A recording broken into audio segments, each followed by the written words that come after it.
औरत का यह अंग छूने से धन की वर्षा होती है। सोचने वाली बात है। क्या सत्य है? ऐसा कुछ होता है या ये कोई सिर्फ एक कहानी है? रमेश ने इस बात की पुष्टि की। और रमेश का सफर कैसा रहा, आइए जानते हैं। गांव के एक कोने में रमेश नाम का एक किसान अपनी पत्नी सीता और 2 बच्चों के साथ रहता था। वह मेहनती था, ईमानदार था, पर उसकी किस्मत हमेशा खराब ही रहती थी।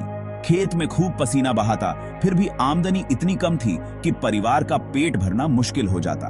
कई बार तो घर में 2 वक्त की रोटी भी मुश्किल से जुट पाती। कर्ज बढ़ता जा रहा था, परेशानियां बढ़ रही थीं और जीवन में किसी तरह की खुशी नहीं थी। रमेश अक्सर सोचता, क्यों मेरी मेहनत का फल मुझे नहीं मिलता? क्यों मैं हमेशा परेशानियों में ही घिरा रहता हूं? एक दिन रमेश अपने खेतों से लौट रहा था। सूरज ढल चुका था और चारों ओर अंधेरा धीरे धीरे पसरने लगा था। रास्ते में उसने देखा कि एक साधु महाराज पीपल के पेड़ के नीचे ध्यान में बैठे हैं। साधु के चेहरे पर दिव्य तेज था और उनके पास एक अनोखी शांति थी। साधु ने अपनी आंखें खोली, मुस्कुराए और बोले, पुत्र, अगर तुम रोज रात को अपनी पत्नी के पैर दबाओगे तो तुम्हारे घर में धन की वर्षा होगी। रमेश चौंक गया। उसे लगा कि शायद साधु मजाक कर रहे हैं। पत्नी के पैर दबाने से धन कैसे मिलेगा, उसने सोचा। परंतु साधु की आंखों में गंभीरता थी। साधु ने फिर कहा, बस इतना करो और कुछ ही दिनों में तुम बदलाव देखोगे। रमेश ने साधु को प्रणाम किया और घर की ओर चल पड़ा। रमेश के मन में बहुत सवाल थे। क्या सच में यह उपाय काम करेगा? यह कोई तंत्र मंत्र है या बस एक साधारण सलाह? लेकिन उसने सोचा कि इसमें नुकसान क्या है।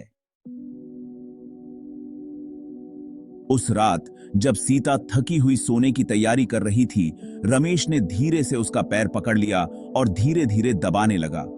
सीता पहले तो चौंकी, फिर हंसते हुए बोली, आज सूरज किस दिशा से निकला है? इतनी सेवा तो तुमने शादी के बाद कभी नहीं की। रमेश भी मुस्कुराया और बोला, बस ऐसे ही, मन किया तो कर दिया। सीता ने कुछ नहीं कहा, लेकिन वह भीतर ही भीतर खुश थी। रमेश ने यह क्रिया रोज दोहरानी शुरू कर दी। हर रात वह अपनी पत्नी के पैरों की सेवा करता। धीरे धीरे उसने महसूस किया कि वह सीता के प्रति पहले से अधिक संवेदनशील हो गया है। उसने यह भी महसूस किया कि सीता दिन भर कितना काम करती है। घर संभालना, बच्चों की देखभाल, भोजन बनाना, घर की सफाई करना, वह हमेशा उसके लिए सब कुछ करती थी। लेकिन उसने कभी उसकी मेहनत की कद्र नहीं की थी। अब रमेश का नजरिया बदलने लगा। वह सीता को अधिक सम्मान देने लगा, उससे मीठे शब्दों में बात करने लगा और उसकी छोटी छोटी चीजों का ख्याल रखने लगा। सीता भी यह बदलाव महसूस कर रही थी और वह भी रमेश के प्रति पहले से अधिक स्नेही हो गई।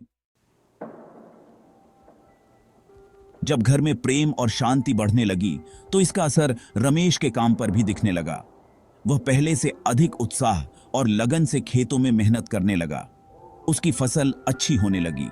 कुछ ही महीनों में रमेश की आर्थिक स्थिति में बदलाव आने लगा। उसके खेतों की उपज बढ़ने लगी और जो फसल पहले ठीक से बिकती नहीं थी, अब अच्छे दामों में बिकने लगी। गांव में भी उसकी इज्जत बढ़ने लगी। सीता ने भी पैसे की बचत करना शुरू कर दिया। वह अब समझदारी से खर्च करने लगी, जिससे धीरे धीरे उनके पास धन संचित होने लगा। बच्चों को अच्छे कपड़े मिलने लगे, घर में अच्छे भोजन की व्यवस्था हो गई और सबसे बड़ी बात, घर में पहले जैसी तंगी और कलह नहीं रही। रमेश को लगने लगा कि जैसे उसकी किस्मत ही बदल गई हो। कुछ महीनों बाद रमेश उसी जंगल से गुजर रहा था जब उसने वही साधु महाराज फिर से देखे। वह दौड़कर उनके पास पहुंचा और उनके चरणों में गिर पड़ा। महाराज, आपकी बात सच निकली। जब से मैंने अपनी पत्नी के पैर दबाने शुरू किए हैं, मेरा भाग्य बदल गया। मेरे खेतों में अच्छी फसल हो रही है, घर में सुख शांति आ गई है और धन भी बढ़ने लगा है। यह सब कैसे हुआ? कृपया मुझे समझाइए। साधु ने मुस्कुराते हुए कहा, पुत्र, असली धन सोने चांदी में नहीं होता, बल्कि प्रेम, सम्मान और सामंजस्य में होता है। जब तुमने अपनी पत्नी को सम्मान देना शुरू किया तो उसने भी तुम्हारा अधिक ख्याल रखना शुरू किया। जब घर में प्रेम आया तो तुम्हारा मन शांत हुआ। जब मन शांत हुआ तो तुमने अधिक मेहनत और लगन से काम किया। इसका परिणाम यह हुआ कि तुम्हारे जीवन में समृद्धि आ गई। रमेश को अब सब समझ आ चुका था। अब वह जान चुका था कि असली धन बाहरी चीजों में नहीं बल्कि रिश्तों में छिपा होता है।